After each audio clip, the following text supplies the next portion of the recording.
ಶ್ರೀಮನ್ನಾರಾಯಣನ ದಶಾವತಾರಗಳಲ್ಲಿ ನಾಲ್ಕನೆಯದು ಮತ್ತು ಅತ್ಯಂತ ಭಯಾನಕವೂ ಅಷ್ಟೇ ಕಾರುಣ್ಯಮಯವೂ ಆದ ಅವತಾರವೇ ನರಸಿಂಹ ಅವತಾರ.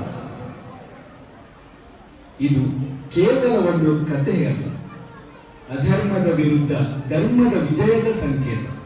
ಅಹಂಕಾರದ ಶಿಖರದಲ್ಲಿದ್ದ ಹಿರಣ್ಯಕಶಿಪುವನ್ನು ಸಂಹರಿಸಿ ಪರಮ ಭಕ್ತ ಪ್ರಹ್ಲಾದನನ್ನ ರಕ್ಷಿಸಿದ ಈ ದಿವ್ಯ ಲೀಲೆ ಇಂದಿಗೂ ನಮಗೆ ಭಕ್ತಿಯ ಶಕ್ತಿಯನ್ನು ಸಾರುತ್ತದೆ.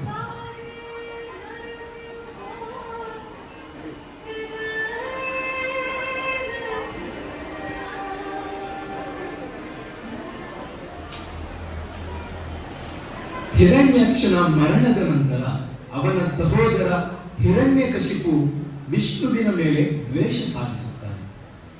ಕಠಿಣ ತಪಸ್ಸು ಮಾಡಿ ಬ್ರಹ್ಮನಿಂದ ಅಸಾಧಾರಣವಾದ ವರವನ್ನು ಪಡೆಯುತ್ತಾನೆ. ನನಗೆ ಸಾವು ಅನ್ನೋದು ಮನುಷ್ಯನಿಂದಾಗಲಿ ಪ್ರಾಣಿಯಿಂದಾಗಲಿ ಬರಬಾರದು. ಮನೆಯ ಒಳಗಾಗಲಿ ಹೊರಗಾಗಲಿ ಸಾವು ಸಂಭವಿಸಬಾರದು. ಹಗಲಿನಲ್ಲಿ ಅಥವಾ ರಾತ್ರಿಯಲ್ಲಿ ಸಾವು ಬರಬಾರದು. ಯಾವುದೇ ಅಸ್ತ್ರ ಅಥವಾ ಶಸ್ತ್ರದಿಂದ ಸಾವು ಇರಬಾರದು. ಈ ವರದಿಂದ ಮದೋನ್ಮತ್ತನಾದ ಅವನು ತಾನೇ ದೇವರು ಎಂದು ಘೋಷಿಸಿ ಲೋಕ ಕಂಟಕನಾಗುತ್ತಾನೆ. ಆದರೆ ವಿಧಿಯ ಆಟವೇ ಬೇರೆ ಇತ್ತು. ಹಿರಣ್ಯಕಶಿಪುವಿನ ಮನೆಯಲ್ಲಿ ಹರಿಭಕ್ತನ ಜನನವಾಯಿತು. ಅವನೇ ಪ್ರಹ್ಲಾದ.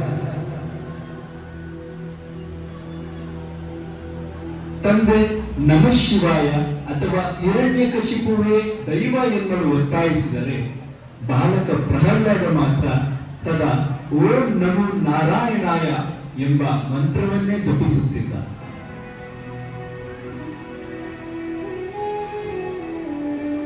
ಮಗನನ್ನು ಸಾಯಿಸಲು ಹಿರಣ್ಯಕಶಿಪು 10 ಹಲವು ಪ್ರಯತ್ನಗಳನ್ನು ಮಾಡುತ್ತಾನೆ.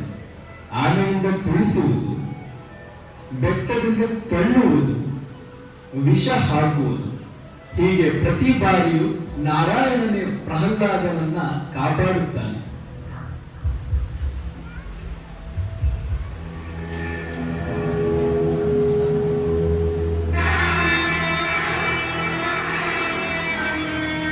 ಕೋಪದ ಕಟ್ಟೆ ಒಡೆದ ಹಿರಣ್ಯಕಶಿಪು ಮಗನನ್ನು ಎಳೆದುಕೊಂಡು ಬಂದು ಕೇಳುತ್ತಾನೆ,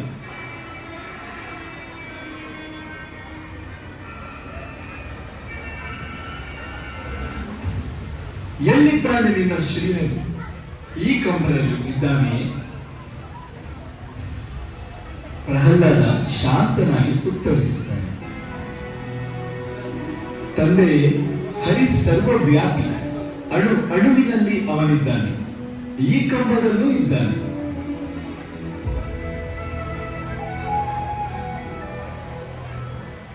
ಅಟ್ಟಹಾಸದಿಂದ ಹಿರಣ್ಯಕಶಿಪು ತನ್ನ ಗದೆಯಿಂದ ಕಂಬವನ್ನು ಹೊಡೆದಾಗ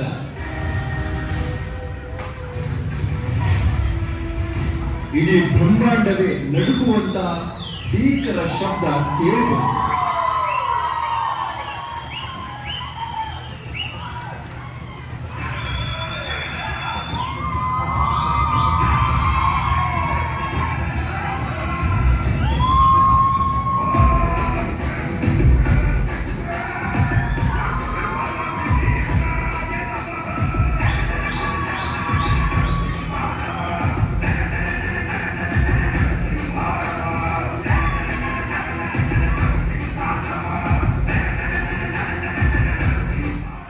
ಕಂಬ ಸೀಡಿ ಹೊರಬರುತ್ತಾನೆ ನರಸಿಂಹ.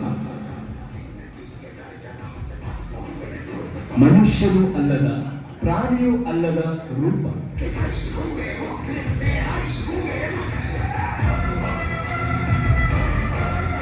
ಸಿಂಹದ ಮುಖ, ಮನುಷ್ಯನ ದೇಹ, ಕೆಂಡದಂತಹ ಕಣ್ಣುಗಳು, ಅಬ್ಬರಿಸುವ ಕೂಗು.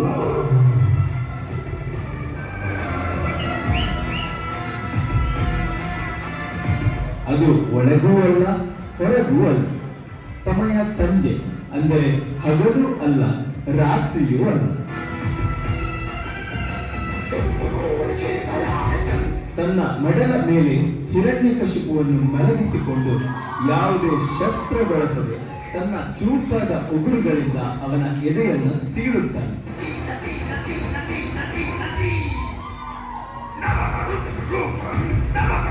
ಬ್ರಹ್ಮನ ಪ್ರತಿಯೊಂದು ವರವನ್ನ ಗೌರವಿಸುತ್ತದೆ, ಅಧರ್ಮದ ಅಂತ್ಯ ಹಾಡುತ್ತಾನೆ.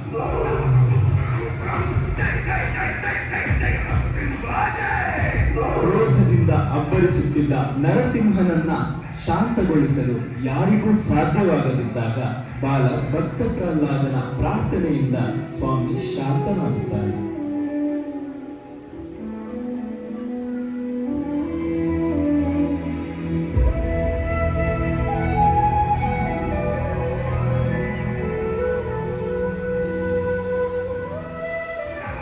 ಉಗ್ರಂ ವೀರಂ ಮಹಾವಿಷ್ಣುಂ ಜ್ವಲಂತಂ ಸರ್ವತೋಮುಖಂ ನರಸಿಂಹಂ ಭೀಷಣಂ ಭದ್ರಂ ಮೃತ್ಯೋರ್ಮೃತ್ಯುಂ ನಮಾಮ್ಯಹಂ. ಭಯವನ್ನು ಹೋಗಲಾಡಿಸಿ ನಂಬಿದವರ ಕೈ ಹಿಡಿಯುವ ನರಸಿಂಹನ ಈ ಕಥೆ ನಮಗೆ ಕಲಿಸುವುದು ಒಂದೇ: ಸತ್ಯ ಮತ್ತು ಭಕ್ತಿಗೆ ಸಾವಿಲ್ಲ, ಅಹಂಕಾರಕ್ಕೆ ಉಳಿಗಾಲವಿಲ್ಲ.